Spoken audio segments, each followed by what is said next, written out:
राधे कृष्ण दोस्तों। आज की कहानी का नाम है षड्यंत्र। रूपा पलंग पर सुर्ख लाल जोड़े में सजी नई नवेली दुल्हन बनकर सोच रही थी कि वह पति रोहित को पाकर बहुत खुश है। यौवन की दहलीज पर आकर उसने खुली आंखों से जो अपने लिए सपने देखे थे वह आज स्वीकार हो गए थे। रूपा 10 जून 2015 को ब्याह कर खुशी खुशी ससुराल में आ गई थी। शादी के 6 दिन बीत जाने के बावजूद उसके हाथों पर पति के नाम की मेहंदी का रंग अभी भी ताजा था। रोहित राजस्थान के अलवर जिले में स्थित जोड़ा पटेल मोहल्ले का रहने वाला था। रोहित की मां नहीं थी, पूरा घर रमेश जी ही देखते थे। उसके पिता रमेश जी कपड़े के बड़े व्यापारी थे। अलवर में उनके कपड़े का काफ़ी बड़ा कारोबार था जो अच्छा चल रहा था। उससे अच्छी कमाई होती थी। रमेश जी के 3 बेटे थे, रोहित, अमित, त्रिलोक।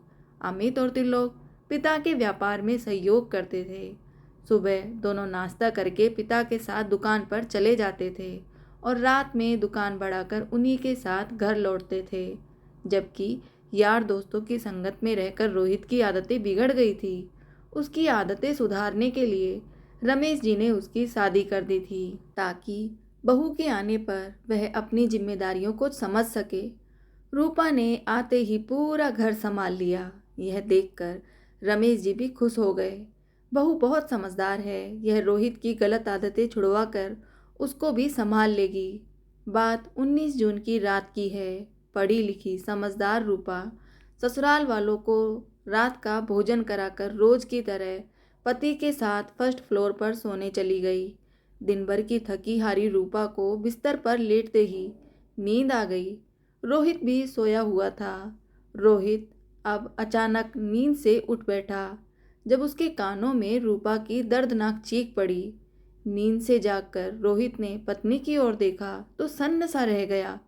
रूपा के गले से तेजी से खून बह रहा था। लगा जैसे किसी ने तेज धार हथियार से गला रेत कर उसकी हत्या की कोशिश की है। खून देखकर रोहित बुरी तरह घबरा गया। जब उसकी समझ में कुछ नहीं आया तो उसने चादर से रूपा का गला लपेट दिया ताकि खून बहना कुछ बंद हो जाए। तभी अचानक रोहित की नज़र एक महिला पर पड़ी। वह अपना चेहरा कपड़े से ढके हुए थी और इस कमरे से निकलकर बाहर की ओर भाग रही थी। उस महिला से थोड़ी ही दूरी पर आगे 2 महिलाएं और तेजी से भागी जा रही थी। इससे पहले कि नकाबपोश महिला भागने में सफल हो पाती, रूपा की चीख सुनकर उसके देवर अमित और त्रिलोक कमरे में आ गए। रोहित और उसके दोनों भाइयों ने दौड़कर नकाबपोश महिला को पकड़ लिया और लात घूंसों से उसकी जमकर पिटाई की। नकाबपोश महिला जब बेसुध हो गई तो अमित ने उसके चेहरे से नकाब उतार दिया। नकाब हटाते ही रोहित, अमित और त्रिलोक तीनों दंग रह गए। वह महिला रोहित के जानने वालों में से थी जिसका नाम सपना था। वह पास ही के मोहल्ले में रहती थी। उधर ज़्यादा खून बहने से रूपा की हालत बिगड़ती जा रही थी। इस बीच रोहित के भाई अमित ने 100 नंबर पर फ़ोन करके इस घटना की सूचना पुलिस कंट्रोल रूम को दे दी थी। पुलिस कंट्रोल रूम से सूचना मिलते ही पास ही के थाने की एक टीम मौके पर पहुंच गई। घटना स्थल पर पहुंचकर उन्होंने हत्या की कोशिश करने वाली सपना को कत्ल करने की कोशिश के इल्जाम में गिरफ्तार कर लिया। रूपा की हालत बिगड़ती जा रही थी।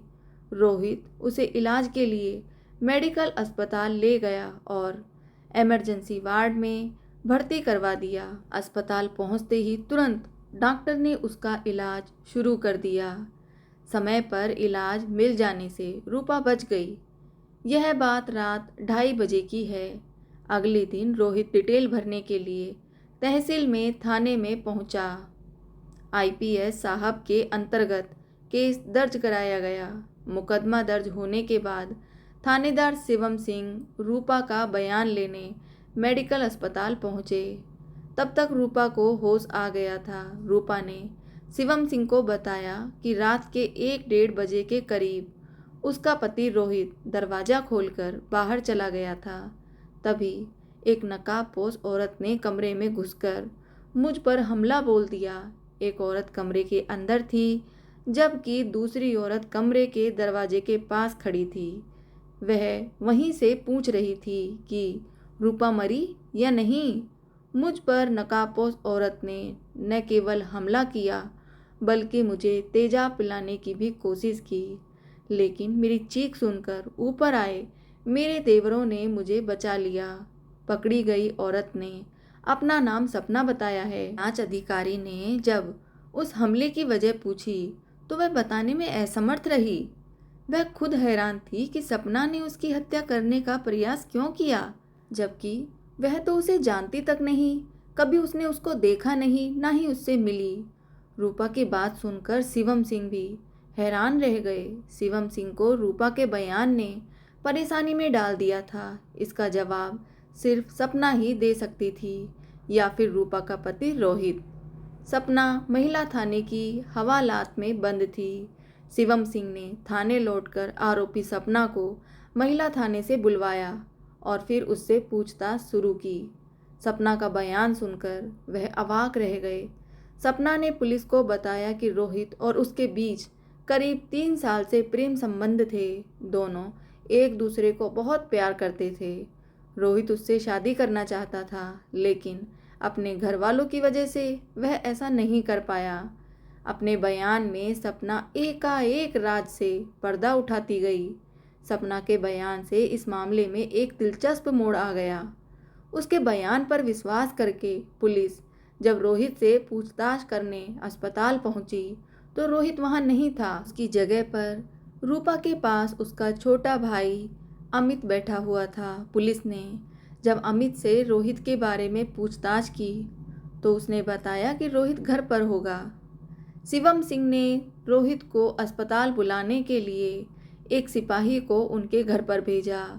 सिपाही ने रोहित के घर पहुंचकर वहां मालूम किया तो वह वहां भी नहीं था। पूछने पर उसके घर वालों ने बताया कि वह रात से ही अस्पताल से घर नहीं लौटा है। सिपाही ने लौटकर यह बात एसपी शिवम सिंह को बताई। एसपी साहब सोच में पड़ गए कि जब रोहित अस्पताल में नहीं है और घर पर भी नहीं है तो वह कहाँ गया। इसका मतलब जरूर कुछ गड़बड़ है। वह फरार हो चुका था। उन्हें संदेह हुआ कि पत्नी की हत्या के प्रयास के पीछे कहीं उसका ही तो हाथ नहीं है। कहीं सपना ने जो बोला है वह सच तो नहीं है। उसके फरार होने से यह बात तो साफ हो गई थी कि सपना ने जो बयान दिया है वह सच था। अब एसपी साहब सोचने लगे कि क्या करें। अब इस गुत्थी को सुलझाने के लिए रोहित की गिरफ्तारी जरूरी थी। हकीकत जानने के लिए पुलिस ने रोहित के मोबाइल फ़ोन की कॉल डिटेल्स निकलवाई। कॉल डिटेल से पता चला कि रोहित और सपना के बीच बातें होती रहती थी। घटना वाले दिन भी रोहित और सपना के बीच काफ़ी देर तक बात हुई थी। इस कॉल डिटेल से पुलिस इस नतीजे पर पहुंची कि रोहित ने अपनी प्रेमिका सपना के साथ मिलकर अपनी नई नवेली पत्नी की हत्या का षड्यंत्र रचा था, लेकिन वह अपने मकसद में कामयाब नहीं हो पाया था। अब रूपा भी ठीक होकर अस्पताल से घर आ गई थी। एसपी साहब को सारा मामला साफ साफ नजर आने लगा, लेकिन तमाम कोशिशों के बाद भी रोहित पुलिस के हत्थे नहीं चढ़ा।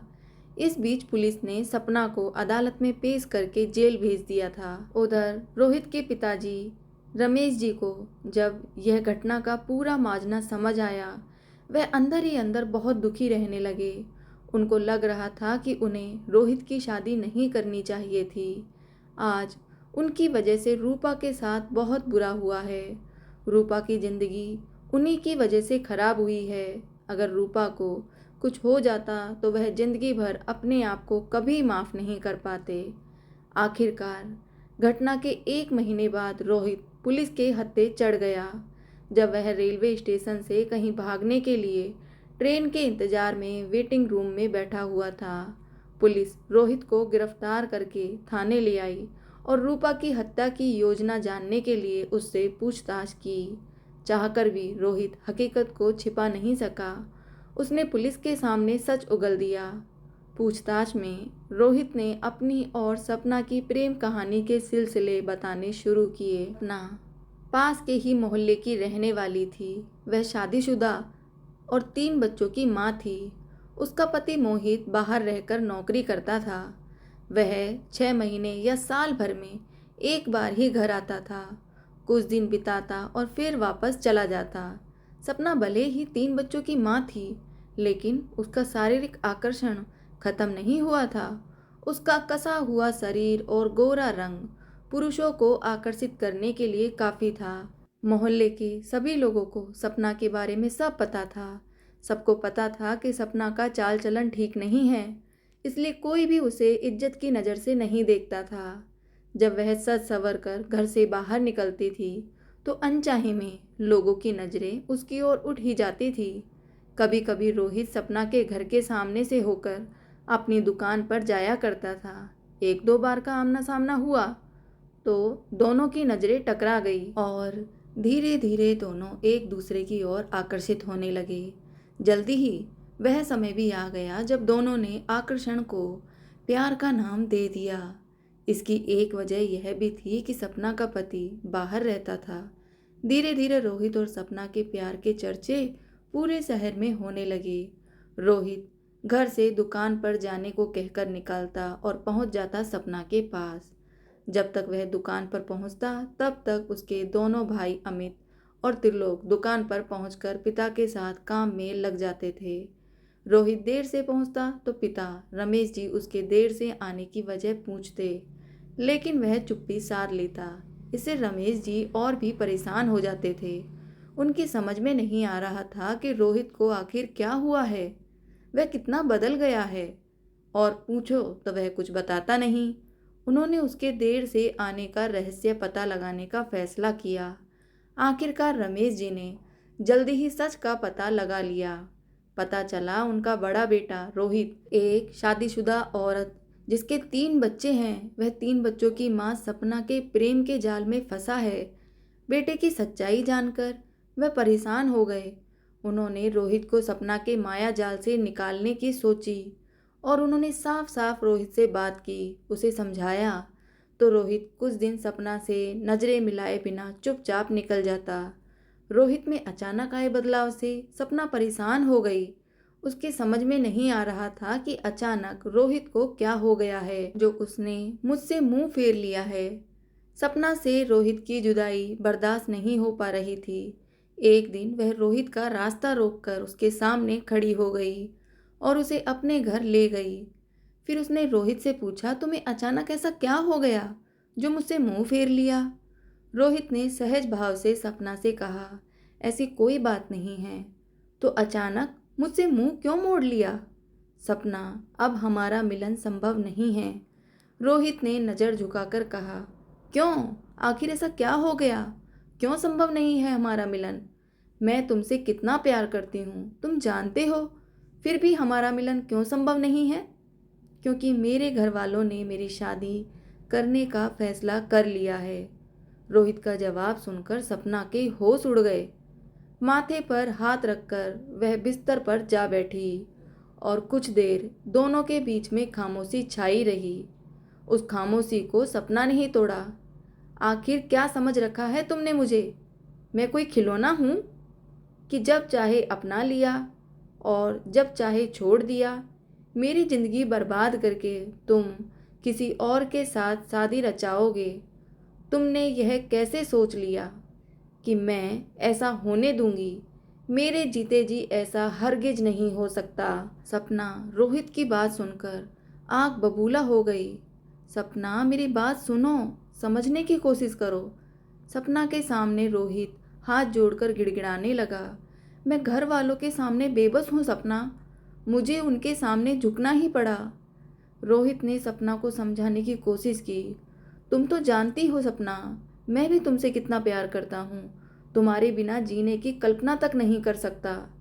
मैं कुछ नहीं सुनना चाहती, तुम्हें जो भी करना हो करो, लेकिन मैं तुम्हारी शादी नहीं होने दूंगी।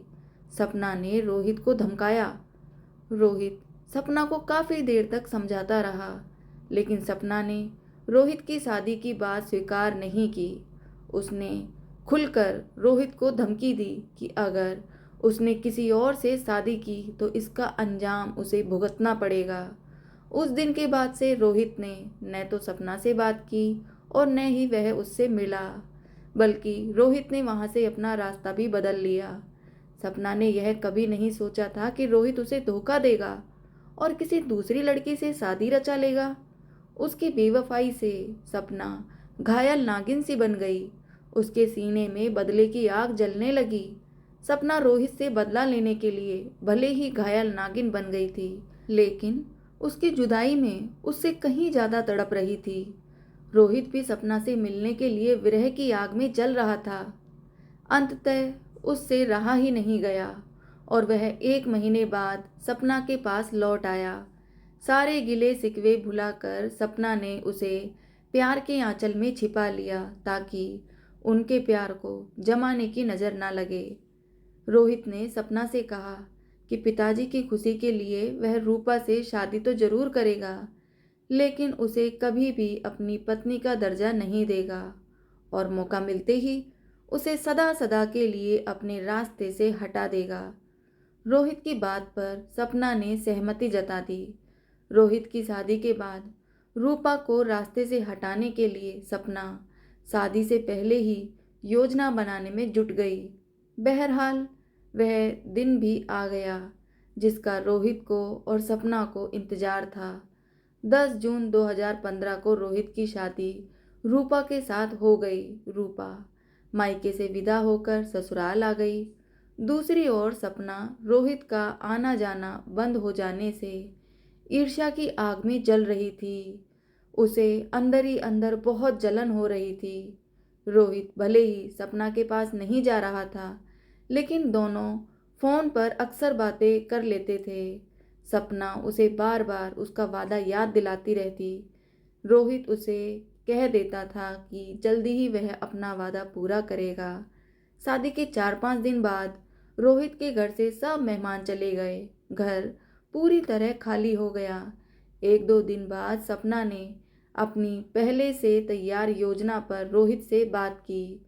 रोहित ने सपना से कहा कि आज रात रूपा को हमेशा के लिए रास्ते से हटा दिया जाएगा।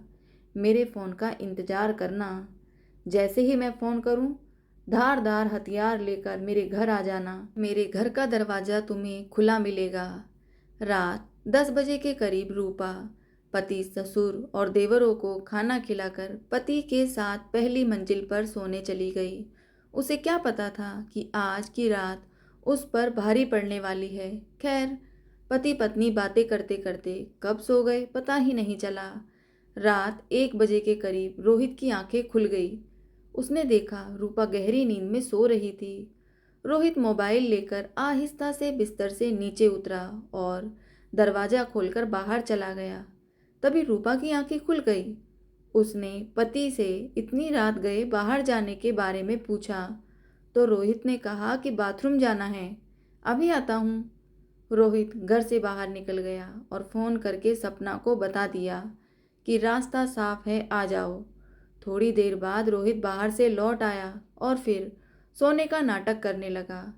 करीब 30 मिनट बाद सपना 2 महिलाओं के साथ रोहित के घर पहुंच गई। सपना इन महिलाओं को सुरक्षा के लिए अपने साथ लाई थी। उन्हें उसने बाहर ही रोक दिया था।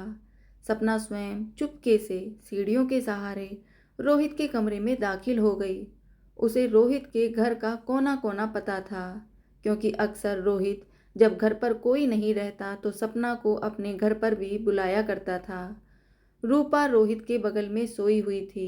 सपना ने साथ लाई धारदार ब्लेड से रूपा के गले और चेहरे पर वार किए, साथ ही उसका गला दबाने का भी प्रयास किया। अचानक हुए हमले से रूपा के मुंह से दर्दनाक चीख निकल गई।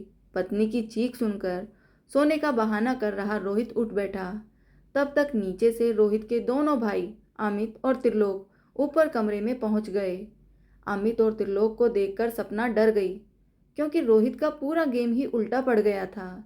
जैसे ही सपना वहां से भागने लगी, अमित और त्रिलोक ने उसे दौड़कर पकड़ लिया और उसे मारने पीटने लगे। किसी को शक नहीं हो, यह सोचकर रोहित भी भाइयों के साथ जाकर मिला और मौका देखकर सपना को लात थप्पड़ मारने लगा। सपना के गिरफ्तार हो जाने के बाद उससे महिला थाने में भी पूछताछ की गई। सपना ने रूपा की हत्या की योजना का खुलासा कर दिया कि कैसे उसने अपने प्रेमी रोहित के साथ मिलकर रूपा की हत्या की योजना बनाई थी। सपना के बयान पर पुलिस ने उसके प्रेमी और रूपा के पति रोहित को पत्नी की हत्या की कोशिश करने के जुर्म में मुकदमा दर्ज करके गिरफ्तार कर लिया। तो दोस्तों, आपको आज की कहानी कैसी लगी कमेंट में ज़रूर बताएं। कहानी पसंद आई हो तो इसे आगे भी शेयर करें। धन्यवाद दोस्तों। मिलते हैं दूसरी कहानी में। जय श्री राधे कृष्ण दोस्तों।